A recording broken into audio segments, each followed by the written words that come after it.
আজকে আমি রান্না করেছিলাম জাতীয় ফুল এবং জাতীয় মাছের রেসিপি। জাতীয় ফুলের পাকোড়াও বানিয়েছি। আসসালামু আলাইকুম, কেমন আছেন আপনারা সবাই? সবাইকে ওয়েলকাম জানাচ্ছি আরো একটি নতুন ভিডিওতে। তো কেমন আছেন আপনারা সবাই? আশা করি সবাই ভালো আছেন।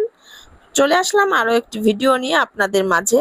চলুন শুরু করা যাক ভিডিওটি। আশা করি পুরো ভিডিওটি দেখে আপনাদের ভালো লাগবে, আর ধৈর্য ধরে ভিডিওটি দেখার জন্য অনুরোধ রইল। ভিডিও শুরুতে একটা লাইক দিয়ে পাশে থাকবেন। যদি ভিডিওর কোথাও একটু ভালো লেগে থাকে তাহলে কমেন্ট শেয়ার করে পাশে থাকবেন।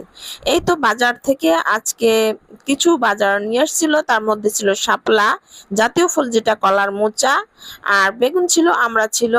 সবকিছু মিলিয়ে আজকে আমি শাপলা ফুল, জাতীয় ফুল এবং জাতীয় মাছের রেসিপি রান্না করব। আমি শাপলা দিয়ে মাছের মজার একটা ঝোল করব। আমি পেঁপে কেটে নিয়েছি, তরকারি কাটার সময় পেঁপেটা কেটে আমি সবাইকে খেতেও দিয়েছি।